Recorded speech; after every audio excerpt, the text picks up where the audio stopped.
guys to come out. This is so exciting. We haven't been able to do stuff like this for a long time, so I'm excited to be here, and thank you for coming. So for this evening, I wanted to mainly kind of explain to you why I chose the design I chose, what inspired it. And then when I'm all finished, we're going to have plenty of time to mill around. If you have questions about my process, I'm more than happy to talk to you through that. But if I do that now, we're going to be here for like an hour. So I didn't figure everybody needed to be here for that. So basically what I wanted to share first is that my work in general, the backbone of it is story.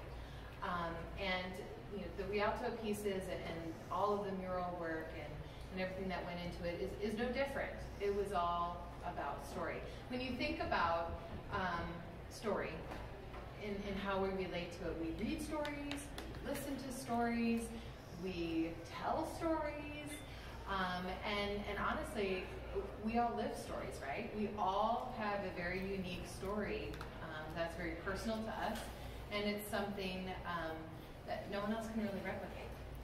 Places are exactly the same, in some sense. Each place that we have in our life, and the different locations and the different buildings that are in our towns, they all have a story to tell.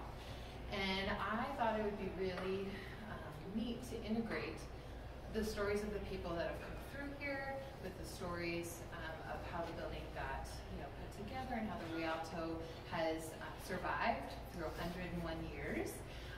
And then also integrate the story of how film and performing arts has developed in America over the last, I don't know, 2 centuries, one century. It's been a while. So that is why you're going to see the artwork designed in the way that it is. It's all about all the little snippets, all the little parts of the story that make the Rialto what it is, and how our community is also integrated in that. So as you see the pieces, you're going to see instances of,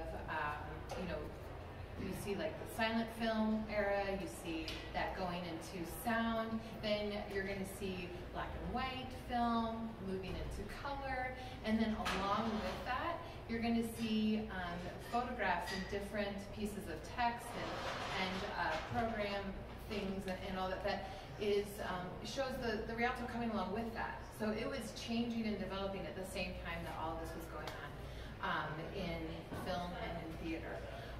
So all of those pieces are integral to that. And you'll see I use very, very intentionally, I use words for the unification of all of the elements.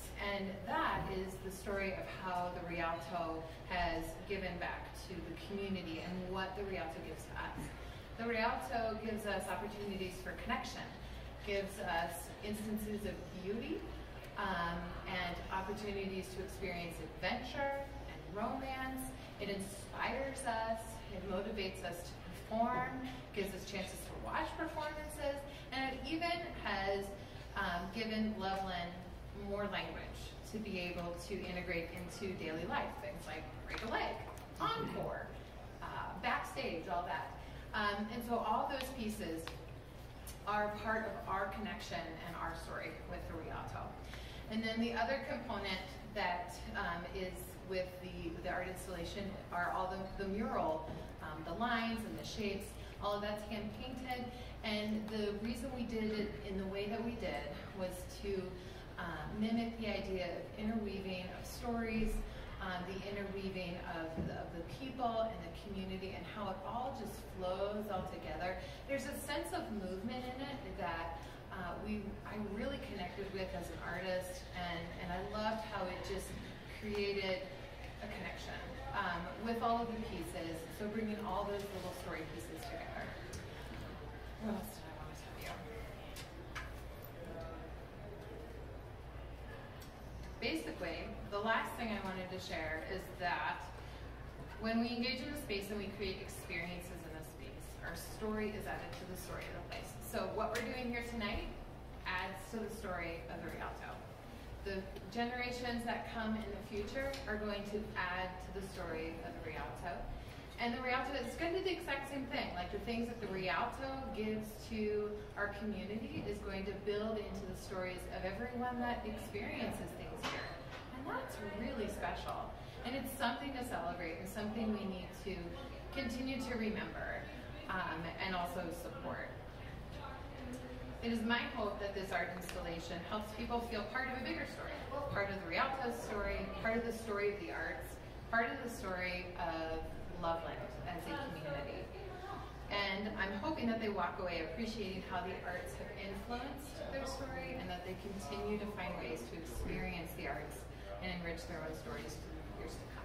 So that is, I said story a lot, but that is the story of our Rialto. And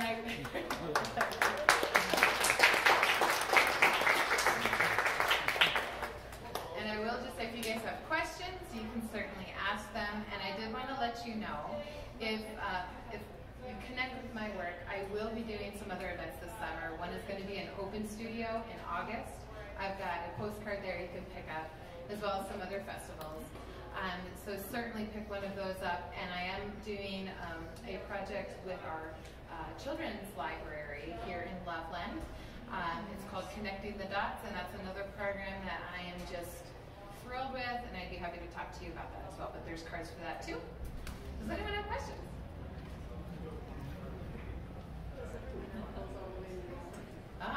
So just so you know, it's not just this space. It actually flows all the way to the alley.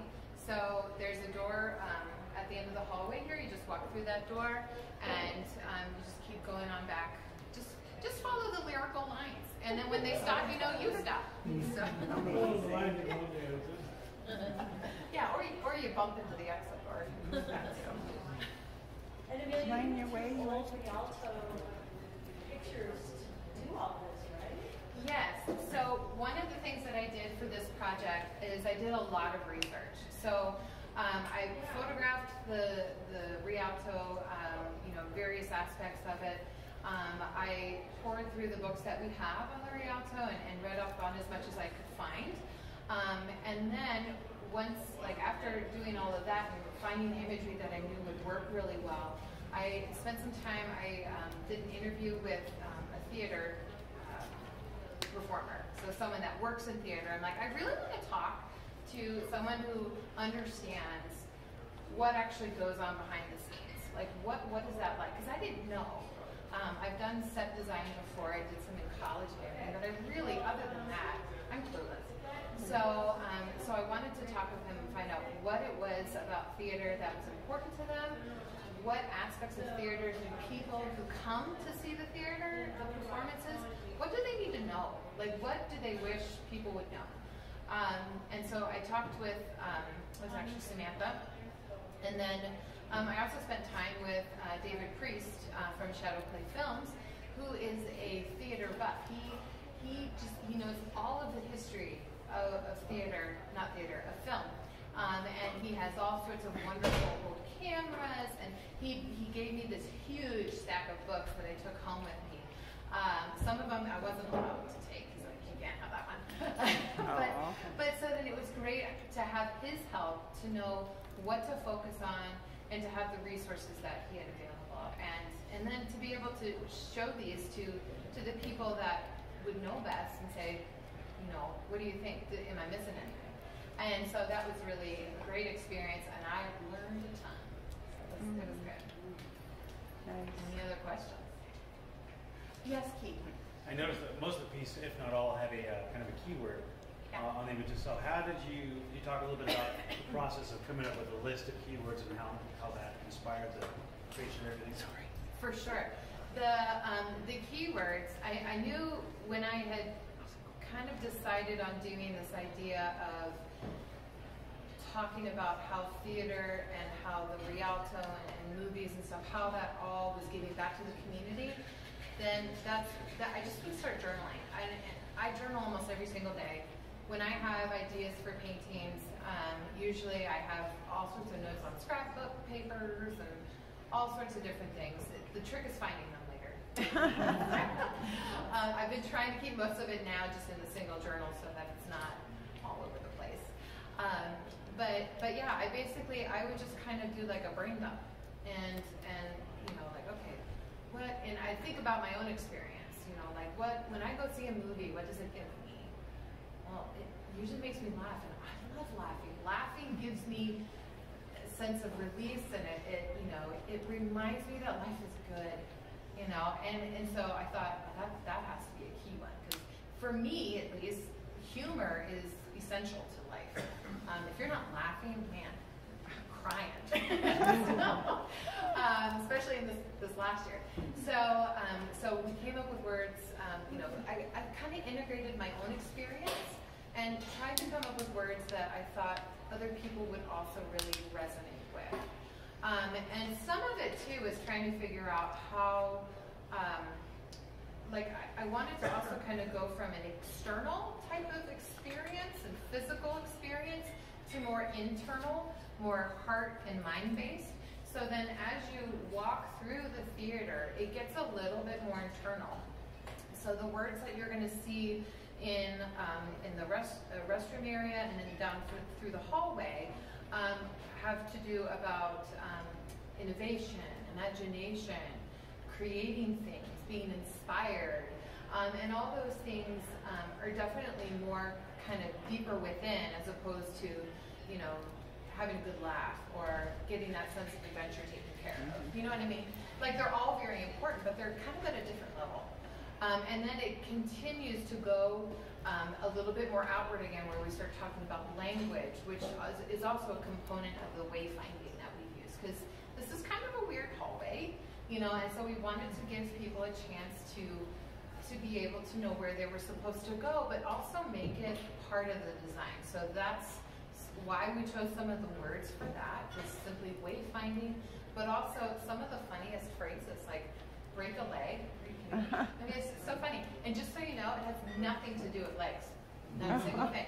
Do you want to know what it actually is about? Yes. You're curious? Yes. Okay. So, and Steve, I hope I'm right about this. I got this information from Samantha, who was just so incredibly confident that she knew exactly what she was talking about. I trust her. So she basically explained to me that curtains, the side curtains, those are called legs. And so when you break a leg, you're going on stage. Right. So that's why a lot of times people will say, go break a leg. That means you got the part. That means you're on stage. You're doing what you love to do. So, yeah. That's Very. Okay, so like we had mentioned, we're going to be adding QR codes to this. We thought that would be a really fun way to make it interactive for the people who live here, but then also visitors, and give them a chance to experience the theater, maybe for the first time if they've never actually seen a show here. And we're thinking it's probably going to help them come back and probably see some shows. But so with the QR codes, we wanted to also use one that's going to share about the making of the entire installation. So I have time-lapse footage, and I have all sorts of different photos that I'll be compiling into a short video where I'll be explaining, this is what we did first, and then this is what we did here. And so I think it'll actually be really helpful for people to understand what they're looking at, and help them, just kind of step into the studio with the artist and experience it in a completely different way.